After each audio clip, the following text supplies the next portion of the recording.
আসসালামু আলাইকুম বন্ধুরা, আজকে আমরা নিয়ে এসেছি এক অদ্ভুত কোরিয়ান ড্রামা যেখানে দুই বোন শান্তি খুঁজতে শহর থেকে গ্রামে যায়, কিন্তু হঠাৎ তাদের ঘরে ঢুকে পড়ে এক চোর।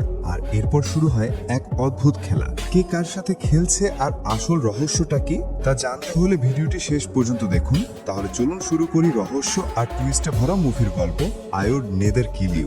শহরের দম বন্ধ করা জীবন থেকে পালিয়ে দুই বোন সানিয়াং এবং জি ইয়াং গ্রামে এসে ওঠে। তারা ভেবেছিল এখানে পাবে শান্তি আর নিরিবিলি, কিন্তু গ্রামে এসে দুই লুচ্চা প্রতিবেশী তাদের দেখে ফেলে। গ্রামে এমন সুন্দর মেয়ে দেখে তারা আকৃষ্ট হয় এবং প্রতিদিন তাদের বাড়ির দিকে নজর রাখতে শুরু করে। মেয়েগুলো যেখানে যেত দুই প্রতিবেশী তাদের উপর নজর রাখত। মেয়েরা যখনই বাড়ির মধ্যে একা সময় কাটাতো তখনই তারা সব শুনে ফেলতো। এক রাতে হঠাৎ একজন চোর ঢুকে পড়ে তাদের ঘরে। বড় বোন সানিয়াং যখন একা অন্য রুমে লুডো খেলছিল, চোর তখন দরজায় উকিয়ে দিয়ে সবকিছু দেখছিল। কিন্তু আশ্চর্যের বিষয়, চুরি করার বদলে সে দুই বোনকে বন্দি করে রাখে। সকালে সে তাদের বাঁধন খুলে দেয় এবং বলে, ভয় পাও না, আমি তোমাদের কোনো ক্ষতি করব না, আমি শুধু কিছুদিন এখানে থাকবো, তারপর চলে যাব। এরপর থেকে সে দুই বোনের সঙ্গে একাই বাড়িতে থাকতে শুরু করে। প্রতিদিনের মতো ছোট বোন জিয়াং গ্রাম ঘুরতে বেরিয়ে যায়। বড় বোন সানিয়াং যখন বাসায় একা ছিল তখনই চোর সানিয়াংকে একা পেয়ে জোর করে লুডো খেলতে শুরু করে।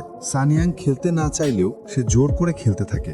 রাত্রে ছোট বোন জিয়াং বাসায় ফিরে আসে। চোর বড় বোনকে তার রুমে হেডফোন লাগিয়ে ঘুমাতে বলে। অন্যদিকে ছোট বোন জিয়াং যখন অন্য রুমে ঘুমাতে যায় তখন চোর জিয়াং এর রুমে ঢুকে তার সঙ্গে জোরপূর্ণ লুডো খেলতে শুরু করে। জিয়াং খেলতে না চাইলেও সেটাকে জোর করে খেলতে থাকে। কিছুদিন এভাবেই চোর আলাদা আলাদা সময়ে বড় বোন এবং ছোট বোনের সাথে লুডো খেলতে থাকে।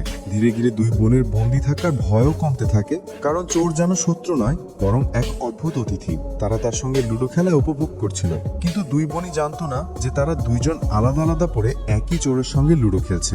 গ্রামে একদিন পুলিশ আসে এবং একজন ওয়ান্টেড অপরাধীর পোস্টার দোকানের দেওয়ালে টাঙিয়ে দেয়। ছোট বোন জিয়াং যখন গ্রাম ঘুরে বেড়াচ্ছিল তখন সে প্রতিবেশী চেয়ারম্যানকে দেখে বলে, আমি এবং আমার বোন সানিয়াং তোমাদের সম্পর্কে সবই জানি। তোমরা প্রতিদিন আমাদের উপর নজর রাখো, তাই ভালোভাবে আমাদের উপর নজর রাখা বন্ধ করো।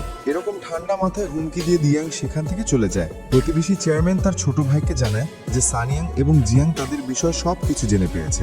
ভয় তারা দুইজন দুই বোনের উপর নজর রাখা বন্ধ করে দেয়। রাত্রের ডিনারে সানিয়াং ডাবের পানি খেয়ে মাতাল হয়ে যায়। সে মজা করে সাংচোরের নাক কান টেনে ধরে আর কিছুক্ষণ পর সে ঘুমিয়ে পড়ে। সানিয়াং যখন ঘুমিয়েছিল তখন সুযোগে জিয়াং চোরের সঙ্গে লুডো খেলতে শুরু করে। খেলা শেষে চোর ঘুমিয়ে পড়ে। সকালে চোরের কিছু অদ্ভুত মনে হয়। ঘুম থেকে উঠে দেখে সানিয়াং তার সঙ্গে খেলা শুরু করেছে। খেলা শেষে সে বাথরুমে চলে যায়। তখনই তার এক বন্ধু তাকে কল করে। সে চোরটি তার বন্ধুকে জানায় সে অনেক ক্লান্ত এবং তার শরীর খুবই খারাপ, তাই সে যেন তার চিকিৎসা করে। এই কথা আবার বাইরে থেকে সানিয়াং শুনে ফেলে। সানিয়াং চায় না যে চোর তাদের ছেড়ে চলে যায়, তাই সে চোরকে বলে, একটা বাল্ব নষ্ট হয়ে গেছে, একটু দেখো। চোর যখন বাল্ব দেখতে যায় সানিয়াং তাকে লাথি মেরে নিচে ফেলে দেয়। চোর নিচে পড়ে পায়ে ব্যথা পায়। সানিয়াং তাকে ইলেকট্রিক শক দিয়ে অজ্ঞান করে দেয়। পরবর্তীতে চোর ঘুম থেকে ওঠে আর তার পায়ে ব্যান্ডেজ এবং নাক দিয়ে রক্ত বের হতে দেখে। সানিয়াং একটু টিস্যু দিয়ে তার নাক চেপে ধরে। সে অনেক ব্যথা পায়, তাই নিজে টিস্যু ধরে রাখে। সানিয়াং তাকে একটু জুস খেতে দেয়, কিন্তু সে খেতে চায় না।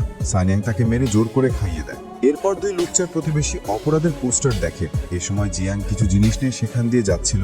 প্রতিবেশীরা ভয় পায় এবং পালাতে চায়, কিন্তু জিয়াং তাদের আটকায়। তারা ভয় জিয়াংকে বলে তারা নজর রাখা বন্ধ করে দিয়েছে।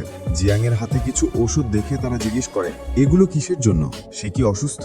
জিয়াং বলে স্বাস্থ্য ভালো রাখার জন্য এসব কিনেছে, কিন্তু জিয়াং তাদের কৌশলে বুঝিয়ে দেয় এগুলো ছেলেদের জন্য।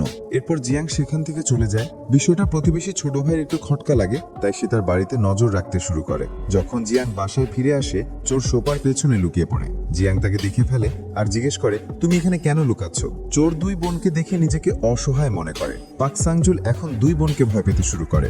দুই বোন তাকে ঔষধ খেতে বলে। চোর খেতে চায় না, কিন্তু ভয়ে সে খেতে শুরু করে। অসচেতন ভাবে জিয়াং কিছু বলে ওঠে, কিন্তু হঠাৎ গরম ঔষধ তার মূল স্থানে পড়ে যায়। ব্যথায় সে লাফাতে শুরু করে। দুই বোন তার প্যান্ট খুলে বাতাস দেয়। প্রতিবেশী ছোট ভাই বাইরে থেকে আওয়াজ শুনে বুঝতে পারে বাড়িতে কোনো ছেলে রয়েছে।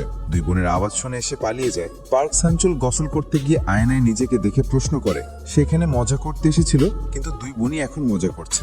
সে দুই বোনে খেলনায় পরিণত হয়েছে আর তার ভেজা পোশাকের কারণে সে দুই বোনের পোশাকে পরে নেয়। দুই বোনের অত্যাচারে সে রাত্রে পালানোর পালানোর চেষ্টা করে। পালানোর সময় তার পায়ে কিছু লেগে আওয়াজ হয়। আওয়াজের কারণে জিয়াং এর ঘুম ভেঙে যায়। জিয়াং পার্ক সাংচলকে ঘরে নিয়ে যায় এবং আবারও লুডো খেলতে শুরু করে।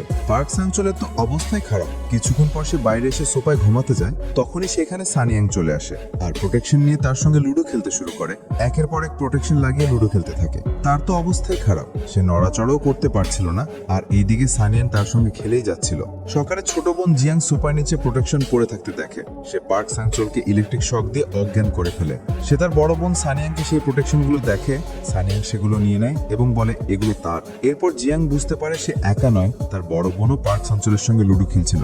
বড় বোনও বুঝতে পারে তারা দুইজনেই পার্ক সাংচলের সঙ্গে লুডো খেলছে। প্রতিবেশী ছোট ভাই তার বড় ভাইকে জানায় দুই বোনের বাসায় কোনো ছেলে রয়েছে।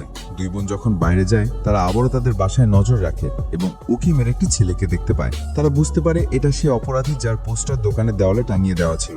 দুই বোন বাসায় ফিরে আসে। তারা দুই ভাই ভয় সেখান থেকে পালিয়ে যায়। চোর সে বাসা থেকে পালাতে চায়, কিন্তু দুই বোন এসে পড়ায় সে আর পালাতে পারে না। শেষে তারা একসাথে খেতে বসে আর চোর ভয়ে কিছু বলতে পারে না। পরের দিন দুই বোন গ্রাম ঘুরে দোকানে সেই চোরের পোস্টার দেখতে পায়। বাসায় গিয়ে দুই বোন চোরকে বেঁধে বেসমেন্টে রাখে। চোর জিজ্ঞেস করে তোমরা কেন আমাকে বেঁধে রেখেছো? দুই বোন বলে তুমি একজন কুখ্যাত অপরাধী, তাই। পরবর্তীতে দুই প্রতিবেশী ভাই অপরাধীকে ধরার জন্য তাদের বাসায় ঢুকে খোঁজাখুঁজি করে।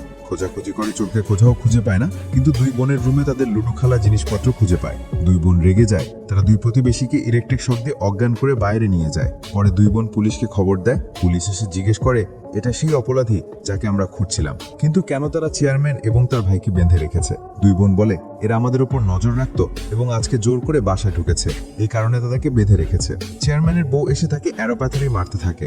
এরপর পুলিশ সবাইকে নিয়ে চলে যায়। মুভির শেষে দেখা যায় দুই বোন নতুন এক প্রতিবেশী ছেলেকে লক্ষ্য করছে।